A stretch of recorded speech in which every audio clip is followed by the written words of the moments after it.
Are we recording? Are we recording, Robert? I hope so, because we just got a spontaneous reaction from the peanut gallery. Interesting. And Robert, Sir. rate cuts pretty much guaranteed. So I know all of our real estate chat viewers who've said no rate cuts, no rate cuts. Rate cuts aren't going to happen. June 5, there's a 75% chance of a rate cut at this point. You know how I know, Robert? You scienced it out. Well, in this episode of Real Estate Chat with Jonder Perez. and Robert Eid, we're going to be talking about this recent poll that the Bank of Canada will cut interest rates. This one, you actually shared this with me. That's how I found out. So, Robert, poll BOC to cut interest rates on June 5. Very affirmative, very definitive headline. And basically, Mhm. it says here, look, if it's from Reuters and published in Bengaluru, it must be correct. So the Bank of Canada will trim interest rates to 4.75% on June 5. So it's pretty much done. End of episode. We're done.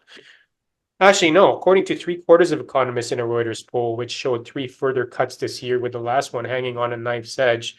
And even though inflation has been within the 1 to 3% target for the past few months, poll result underscores questions on how much the BOC can diverge from the US Federal Reserve, because usually they're in lockstep in terms of what they do with their monetary policy, interest rates, and all that sort of stuff. And so just over 75% of economists in a May 23 to 29 poll. That sounds a bit rushed, no? Well, I guess that's how Oh, it's things happen. current. It's current. That's Correct. 2029. Okay. So in the past couple of days, they polled these economists. 75% say predicted the BOC would likely cut its interest rate to 4.75 on June 5. And so, Robert, we're going to link this article to all of our real estate chat viewers who have liked, subscribed, and of course, we're ready for the onslaught of comments from The what world. the From the world world. the world that says that the rates won't go down. Robert, your commentary on this, and as we've talked about in previous episode, this is more of a consumer confidence question rather than a how much money will I really save? Because a quarter point drop, and considering too in our previous episode that Robert said, banks will offer discounts and you should negotiate discounts on your mortgages or special rates. Robert, is this a big deal? And whether or not the rate cuts happen, who will it impact at the end of the day? Okay. Very important question. As we said previously, consumer confidence is on a knife edge. The economists can have an opinion. They look at data all over the time. But what is a person who goes to the store and says, this food is more expensive than it ever was? I'm not going to buy any more red meat, not because of anything they say, but because the price is too high. I'm not going on a long trip because the cost of gas, never mind the cost of the 407, the cost of gas has gone so crazy. And the price of rent, the price of housing, even though it may be suiting me because now I have more equity, my son, my granddaughter is having a terrible time. And the cumulative effect of all of these 5, 4, 3, 2, 1 increases in inflation over the last 5 years have just changed everything about my life. My wages haven't gone up. Now we're watching the public sector unions trying to get just before an election time or in a soft time, get their wages up because they're feeling the food, the gas, the housing prices. So a quarter point change now will mean that the Bank of Canada is not in an ivory tower. It is listening to what Joe Public and Jane Politician, is saying to them that people are feeling squeezed. Now, they did want some squeezing to happen because they wanted to squeeze, they wanted to wrestle, they wanted to wrench inflation out of the economy.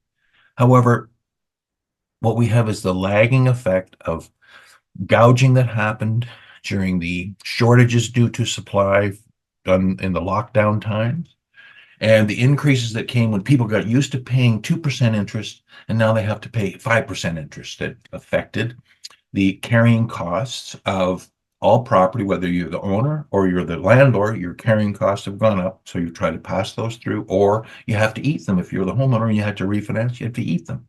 So the Bank of Canada must listen they have a hard time anticipating. They have to have data that proves 3 months ago that where things were, that the right thing to do would be to cut. So the right thing to do would be to cut, and there is a 80% chance that they will cut a quarter because they don't have to do it again. They might, they could be September, could be July, could be October, whatever. But if they do one, then people will say, okay, the worst is over. And that's what anybody who's actively in business wants to see. The next thing will be for them to come with a new idea on, is increasing the price of fuel so much a smart thing to do? Is it actually really affecting anything that it was supposed to do in deterring consumption? Or is it just driving up the price of everything because you got transportation, you got in everything? And I hope they make the right summary judgment on that.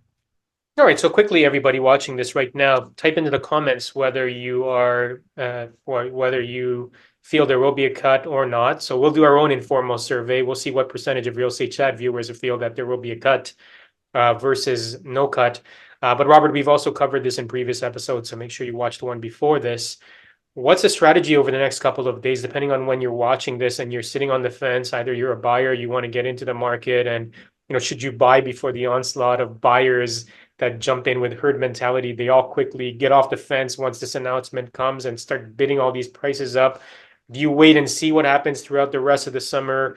Or let's say in the odd chance that there is no cut and the market just flops, for lack of a better term. But mind you, seasonally, summer market is slow to begin with in both prices, average price trend movements, as well as sale movements.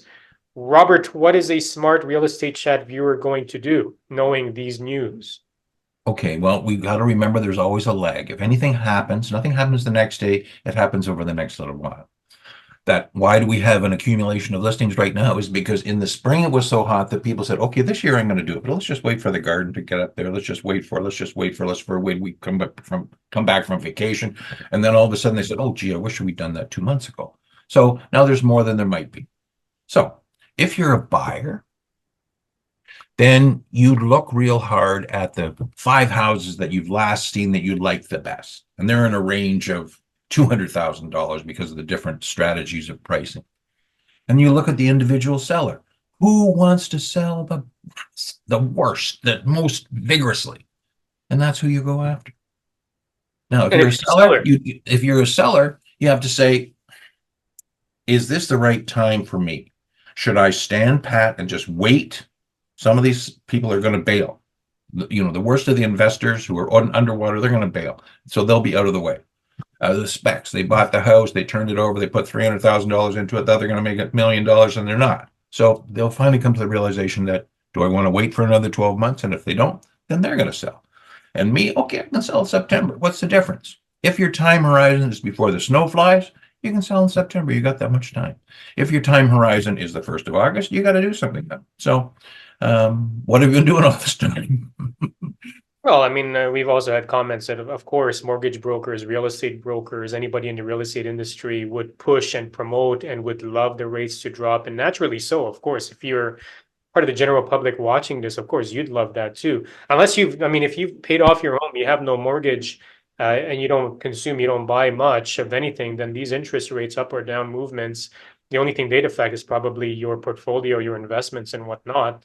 But yeah, this is what it is. Perception, confidence, and just making the right decision. So if you have any comments, again, make sure you put in to the chat whether you think the rates will go down, remain the same, or up. And the odd chance some of you might think Yeah, well, there's here's my final comment on this. You're only sure. buying one property. You're only selling one property. So who cares what the whole market does? What's best for that one property? What's the characteristics of the one property you want to buy? And can you get it at advantage because of the weakness in the other side? And that's always the case. But when we've had a boom market for the last 25 years, except for about like 10 months, nobody knows that who happens to have a real estate license. They don't know that the market is different at different times of year, and that some people, even though they may try to shield it, are hurting, and you hit those people with bad offers, and that's how you acquire property at advantageous prices. Yeah. So hang in there. Okay, make the right decision, make the right choices, do your research. Thanks for watching this episode of Real Estate Chat. Take care and bye for now. See you later.